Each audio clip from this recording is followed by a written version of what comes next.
अभ्यास सफलता। I am Shankar. जैसा कि हम लोगों ने पिछला 3 पार्ट बनाया है रेशियो एंड प्रोपोर्शन के ऊपर, ये चैप्टर हम लोगों का कंटिन्यू चल रहा है और आज हम लोग नेक्स्ट पार्ट बनाने वाले हैं पार्ट 4। इसमें अब नया पार्ट शुरू हो रहा है और चैप्टर वही है, बस पार्ट अलग है। तो उस पार्ट में हम लोग आज शुरू करेंगे थ्योरी से, है ना। तो पहला जो है वो है टॉपिक, वो है अल्टरनेंडो का। अल्टरनेंडो समटाइम्स टीचर्स यूज कर देते हैं बट बच्चों को पता नहीं चलता है, स्टूडेंट समझ नहीं पाते यहाँ पे हुआ क्या है। मुझे भी प्रॉब्लम हुआ, आपको भी हो सकता है। तो आपको ना हो आगे, उससे पहले आप ये वीडियो देखकर अपना जो भी डाउट होगा वो आप थ्योरी से क्लियर कर लो, राइट। तो देखो इसमें होता क्या है, अल्टरनेंडो में हम लोगों ने जो भी किया है रेशियो एंड प्रोपोर्शन पे 4 नंबर्स लिए हैं और वो भी रियल नंबर्स लिए हैं। तो हम लोग फिर से 4 नंबर्स लेते हैं, A B C and D. ये कोई 4 नंबर्स है नॉन जीरो, ये जो नंबर्स है वो है नॉन जीरो रियल नंबर्स है, राइट। नॉन जीरो या फिर रियल नंबर्स है।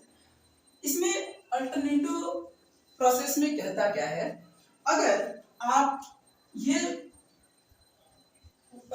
सेकेंड पोजीशन कोई कंसेक्यूटिव 4 नंबर्स लिए गए हैं, मतलब लगातार 4 नंबर लिए गए हैं और इसमें ये सेकेंड पोजीशन और ये थर्ड पोजीशन, अगर ये दोनों अपना पोजीशन चेंज कर दे और उसके बाद ये जो प्रोपोर्शन होगा वो फिर भी इक्वल हो, तो हम लोग उसको बोलेंगे अल्टरनेंडो। एज फॉर एग्जांपल, जैसे कि पहले इसको देख लेते हैं प्रूफ, उसके बाद हम लोग ट्राई करते हैं example. A ratio B proportion C ratio D. तो इसको हम लोग कैसे लिखेंगे, A upon B equals to C upon D. हमने क्या कहा, हमने कहा कि हमें इस वाले का और इस वाले का पोजीशन चेंज करना है, तब भी पोजीशन चेंज करने के बाद भी अगर ये प्रोपोर्शन इक्वल हो तो हम लोग उसको बोलेंगे रेखांतर प्रक्रिया या अल्टरनेंडो। तो देखो ये मैं इसको अगर ऐसे लिखो a upon C equal to b upon D, तो क्या ये गलत है? बिल्कुल नहीं। देखो a into D A D equal to b into C B C. यहां से देखो a into D A D equal to c into B, हम बी सी लिख सकते हैं। तो देखो दोनों के दोनों क्या हुए, अभी भी इक्वल है। क्लियर है। जैसे कि एग्जांपल लेते हैं, एग्जांपल हमने 4 नंबर्स चूज किए हैं, 2 3 10 एंड 15। ये 4 नंबर्स लिया मैंने। अब 2 अपॉन 3 इक्वल्स टू 10 अपॉन 15 लिखा। तो इस हिसाब से, इस रूल के हिसाब से अगर मैं जाऊं तो यहाँ पे क्या हो जाएगा, 30 इक्वल्स टू 30 अभी भी। और अब चेंज करता हूँ, 2 इंटू 15 30, 3 इंटू 10 30। अब मैं इसको ऐसे लिखता हूँ, 2 बाई 10 इक्वल्स टू 3 बाई 15। अभी भी देखो 2 इंटू 15 30 और ये हो जाएगा 10 इंटू 3 30। मतलब अभी भी चेंज नहीं हुआ है। हमने तो ये प्रूफ किया, ये देखा, लेकिन ये हुआ कैसे, ये हुआ कैसे इसको देखेंगे। तो अब हम इसको ट्राई करते हैं प्रूफ करने की। ओके, हमें ये वाला पार्ट लाना है, तो हमें पोजीशन चेंज करना है इन दोनों को। तो हम क्या करेंगे, a upon B into B upon C से दोनों तरफ मल्टीप्लाई कर देंगे। क्यों b अपॉन सी से ही मल्टीप्लाई क्यों कर रहे हैं, क्योंकि हमें बोला गया है b और c का ही पोजीशन चेंज करना है। तो ऑब्वियसली b और c से मल्टीप्लाई करेंगे बोथ साइड, तो ये हो जाएगा c upon d into b upon c। तो देखो b से b कैंसिल, क्या हुआ a अपॉन c, c से c कैंसिल, क्या हुआ b अपॉन d। देखो तो इस चीज को देखो और आप इस चीज को देखो, क्या दोनों अलग हैं या इक्वल है। और ये रहा आपका एग्जांपल, तो ये दोनों ही इक्वल है, ये दोनों भी इक्वल है। ओके, होप कि क्लियर हो गया होगा आपका थ्योरी। तो बढ़ते हैं नेक्स्ट टॉपिक की ओर। ओके, तो ये है हमारा नेक्स्ट है इन्वर्टेंडो, जिसको हिंदी में बोलते हैं विपरीत प्रक्रिया।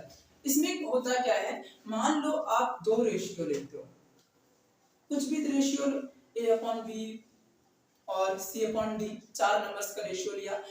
उसमें अगर आप चारों का पोजीशन एक दूसरे के साथ उल्टा कर दो, विपरीत कर दो, तो वो क्या इक्वल होंगे? ऑब्वियसली इक्वल होंगे। जैसे मैं दिखाता हूं, a upon b equals to c upon d, ये है ना, मैं प्रूफ करवा रहा हूं पहले। ओके, तो ये क्या हो जाएगा, हमने कहा कि इसको इस यहाँ पे भेजना है, और मतलब इनके डिनोमिनेटर और न्यूमरेटर को एक्सचेंज करना है, दोनों तरफ डिनोमिनेटर और न्यूमरेटर को एक्सचेंज करने से क्या रेशियो इक्वल होंगे, ये हमें चेक करना है। अगर इक्वल हुए तो वो होगा invertendo process. Okay, so a into D AD और b इंटू सी BC, हमें इन लोगों का जो पोजीशन है वो चेंज करना है। तो हम क्या करते हैं, AD divided by AC equals to BC divided by AC, दोनों तरफ हमने AC से डिवाइड कर दिया है। क्लियर है? जब AC से डिवाइड किया तो देखो यहां से A और A कैंसिल हो जा रहा है, यहां से C और C कैंसिल हो जा रहा है, तो यहां पर क्या हो रहा है, D upon C equals to B upon A। देखो हमें ये इस चीज को दोबारा लाना था प्रूफ करके। ओके, तो देखते हैं, D इंटू A AD और C इंटू B BC, देखो प्रूफ हो गया ना, हो गया ना। अगर हम लोग किसी दो रेशियो को चेंज करते हैं उसके बाद भी उसका वैल्यू चेंज नहीं होता, ये है इन्वर्टेंडो प्रोसेस। इसका एक एग्जांपल देख लेते हैं, राइट? जैसे कि हम लोग इसका एग्जांपल लिया हम लोगों ने 6 10 9 एंड 15। हम लोग इसको 6 अपॉन 10 करते हैं और इसको 9 अपॉन 15 करते हैं। अभी देखते हैं इसका वैल्यू क्या होता है। तो 6 इंटू 15 90 और दिस इंटू दिस 90 इक्वल है। अब इसको लगाने के बाद, इस प्रोसेस को अप्लाई करने के बाद देखते हैं ये होता है या नहीं। तो 6 अपॉन 10 को हम लोग क्या लिख सकते हैं, 10 अपॉन 6, और 9 अपॉन 15 को क्या लिख सकते हैं, 15 अपॉन 9। तो ये हो जाएगा 10 into 9 90 and 6 into 15 90। So verified, मतलब हम लोग बोल सकते हैं ये जो हम लोगों ने किया है वो नंबर्स पे सटीक बैठ रहा है। ओके, ये है नेक्स्ट टॉपिक, कंपोनेंडो। कंपोनेंडो मतलब योग क्रिया।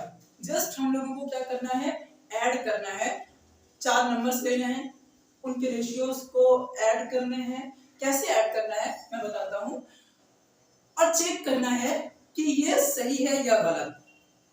इसका ह्यूज जो है एप्लीकेशन है, मतलब ह्यूज एप्लीकेशन बोलने से क्या समझते हैं हम लोग, हर एक छोटे छोटे सम्स में इन सबको यूज कर सकते हैं, बट पता होगा तब ना यूज करेंगे। अब कुछ पता ही नहीं है, हमें आम के खजूर के पेड़ पे चढ़ना नहीं आता है और हम चढ़ जाएंगे, मान लो किसी ने चढ़ा दिया, फिर तो उतरने में हालत खराब, या फिर चढ़ना आता नहीं, हम लोग क्यों चढ़े जाए, है ना?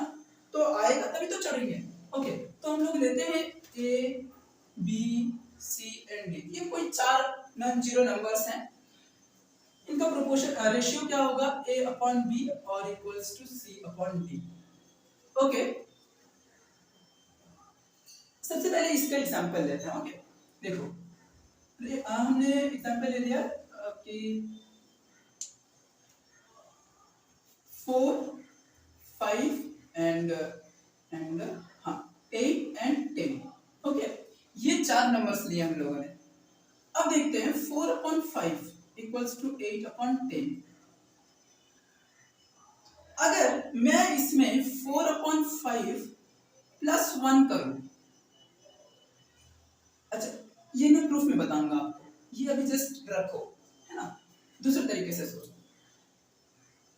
इसको मैं 4 अपॉन 5 को मैं 9 कर देता हूं, 9 अपॉन 5 कर देता हूं, और यहां पे मैं 18 अपॉन 10 कर देता हूं। तो अब देखो क्या ये जो रेशियो था 40, है ना, ये क्या था 40 इक्वल्स टू 40 इक्वल है, दोनों के दोनों इक्वल है। अब यहाँ पे देखो ये हो जाएगा 10 into 9 90 equals to 8 into 5 90, sorry 18 into 5 90। अभी भी जो रेशियो है दोनों का वो अभी भी अनचेंज्ड है, अभी भी रेशियो जो है वो अनचेंज्ड है, चेंज नहीं हुआ है। ये तो हमने किया, लेकिन आया कैसे? सबसे बड़ी बात है आया कैसे, है ना? तो यहां से देखते हैं ये प्रूफ हम लोग करते हैं, ये आता कैसे है।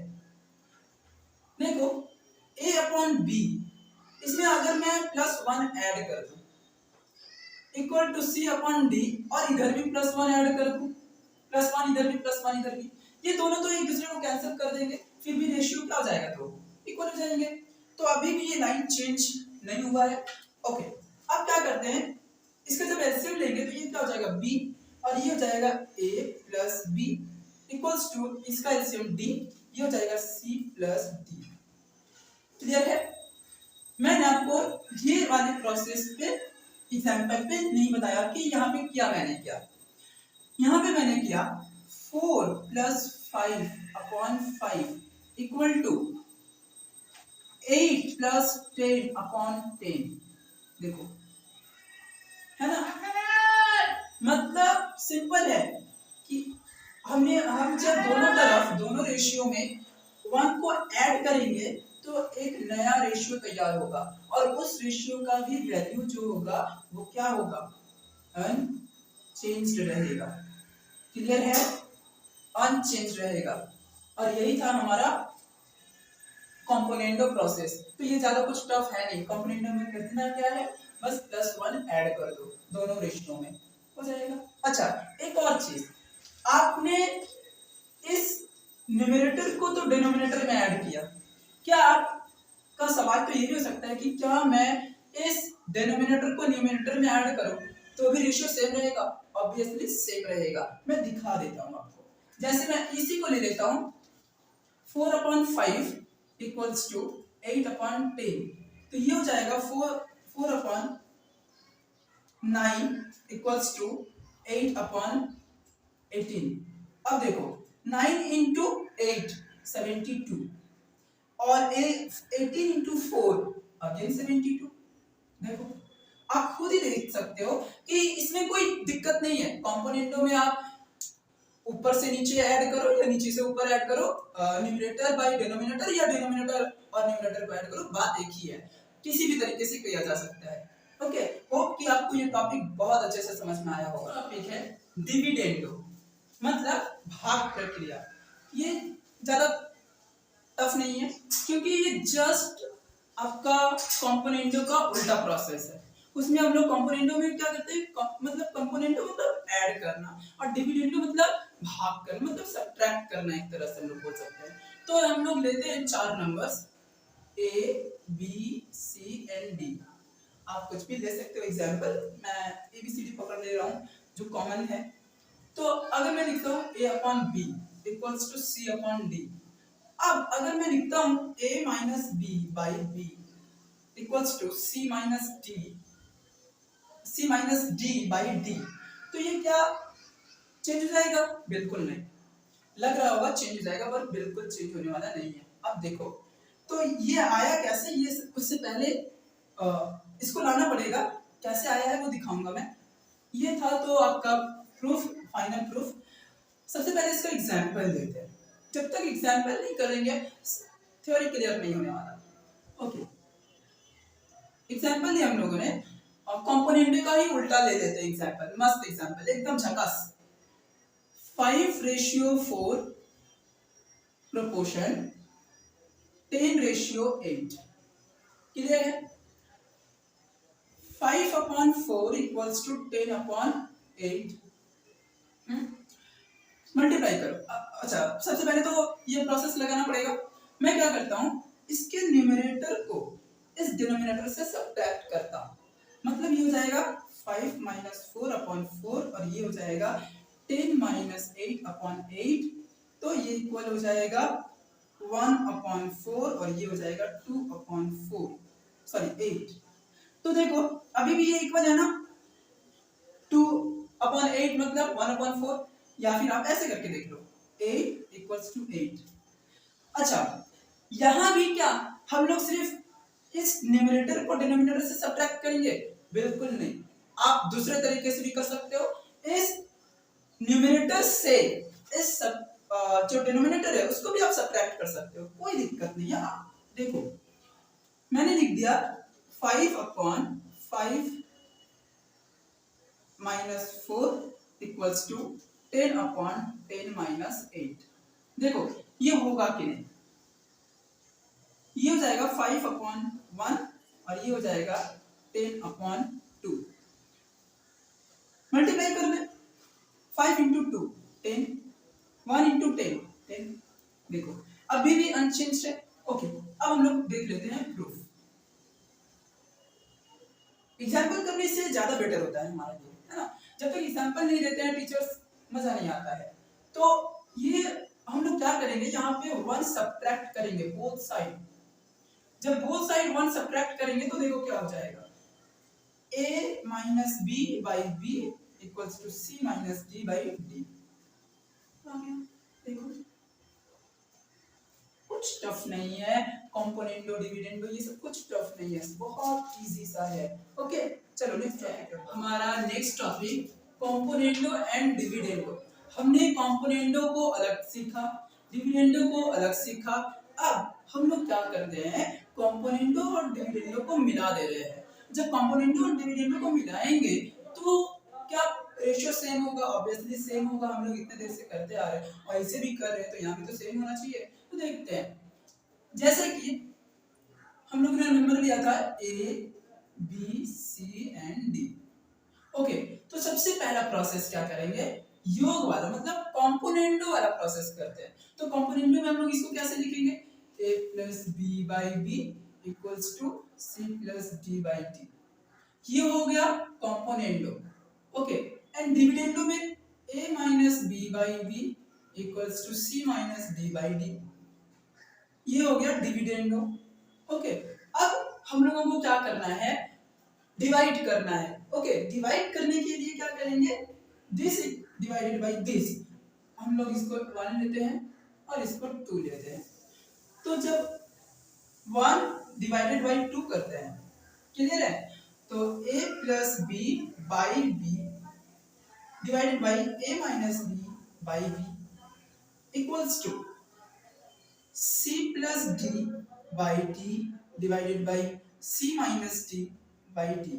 देखो ये कैंसिल हो जाएगा, d से b, d से d, तो क्या हो जाएगा ये ultimately a plus b by a minus b equals to c plus d by c minus d आ गया। ओके, अब एग्जांपल्स देखते हैं। एग्जांपल में अगर मैं लेता हूं 7 3 46, है ना, तो मैं डायरेक्टली यहाँ लिखता हूँ, ये करके देखता हूँ मैं यहाँ पे कि ये सही हो रहा है या नहीं। तो 7 plus 3 by 7 minus 3 equals to 14 plus 6 by 14 minus 6।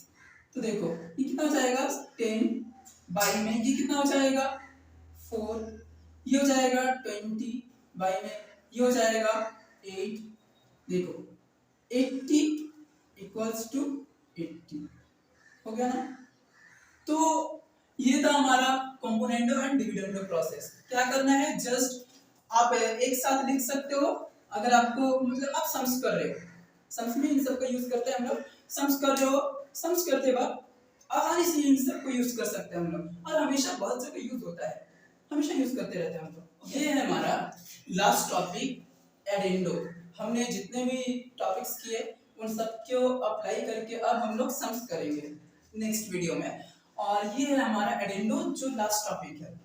हम ये यहाँ पे लेते हैं A B C D E and F. इसमें हम लोग 6 नंबर लेते हैं। प्रूफ आप 2 नंबर से भी कर सकते हो, 6 नंबर से भी कर सकते हो, 8 नंबर से भी कर सकते हो, बस एक पर्टिकुलर नंबर होना चाहिए। तो मैं इसको लिखता हूँ a by B equals to c by d equals to e by f। और अगर मैं इसको ऐसे लिख दूं a plus C plus E upon B plus D plus F, क्या ये जो मैं लिखा हूं इसके इक्वल है?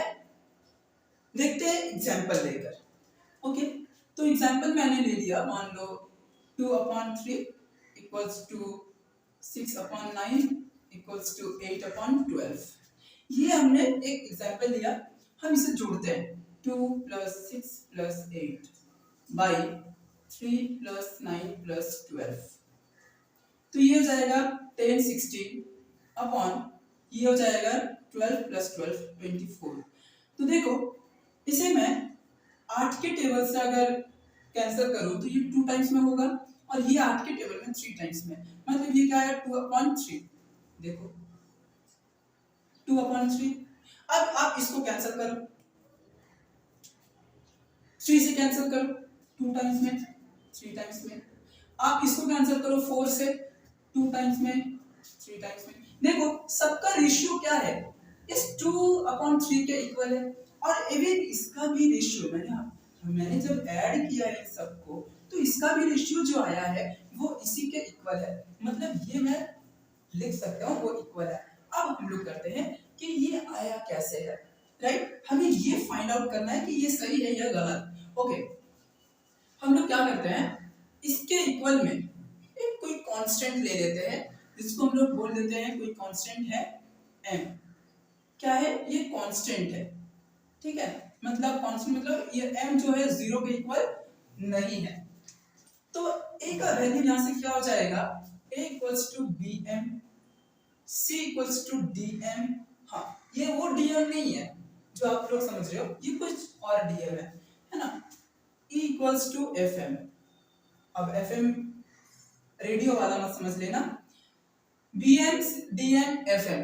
हमें निकालना क्या है, a plus c plus e upon b plus d plus f। हम इस सबका वैल्यू को यहाँ पे पुट करते हैं, देखते हैं क्या आता है।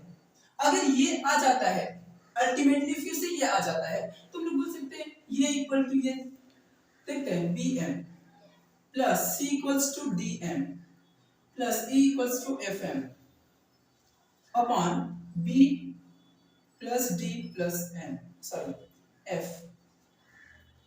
m कॉमन है, ले लिया common, b plus d plus f upon b plus d plus f cancel m। देखो ये इसके इक्वल भी है और यही m इन सब के इक्वल भी है, मतलब हम लोग जनरली लिख क्या सकते हैं कि a plus c plus e upon b plus d plus f equals to a plus b equals to c plus d equals to a by b c by d equals to e by f, है ना? अब देखो इसका general form क्या होगा, तो इसका general term जो है वो हो जाएगा, आप 20 सबको हटा दो, एक ऐसा नंबर लो जिसको हम लोग जनरल टर्म में आसानी से लिख सकते हैं। मैं लिख देता हूं यहाँ पे a1 by b1 equals to a2 by b2 equals to a3 by b3 equals to dot dot dot. आप जितने भी नंबर्स ले लो, आप जितने भी नंबर्स ले लो, उसके बाद जो होगा इसको मैं ऐसे लिख सकता हूं a1 plus a2 plus a3 plus dot dot dot plus an। अब आप पूछ सकते हो यहाँ पे n क्या है, मैं बताता हूं, इसको मैं पहले ऐसे लिख देता हूं plus dot dot dot plus bn। देखो n यहाँ पे नंबर है, ओके? आप कितने टर्म्स ले रहे हो, यहाँ पे तो कोई अंत नहीं है ना इसका, आप जितने भी टर्म्स ले लो ये n टर्म्स तक जाएगा, मतलब n यहाँ पे क्या है, नंबर है। n यहाँ पे कुछ भी हो सकता है, n हो सकता है 3 हो सकता है 4 हो सकता है 5 हो सकता है 6 हो सकता है, कुछ भी हो सकता है, ओके? 3 4 5 कुछ भी हो सकता है। तो ये है आपका जनरल टर्म और इसे ही बोला जाता है एडेंडो प्रोसेस। तो हो कि ये थ्योरी का पार्ट था जो आपको अच्छे से क्लियर हो गया होगा। हम लोग अगले वीडियो में इसके ऊपर सिर्फ और सिर्फ क्वेश्चंस करेंगे। आप लोग बी प्रिपेयर, अच्छे से इसको समझ लें, ताकि आप और कुछ भी अगर दिक्कत हो तो आप कमेंट कर दो, ताकि मैं आपको वो फिर से समझा सकूं। मुझे तो पता नहीं चलेगा ना कि आप समझे हो या नहीं समझे हो। तो आप जब तक कमेंट नहीं करोगे मुझे कैसे पता चलेगा। तो आप ऐसे आप कमेंट करो, वीडियो अच्छा लग रहा हो तो आप दोस्तों के साथ भी शेयर करो। Thank you.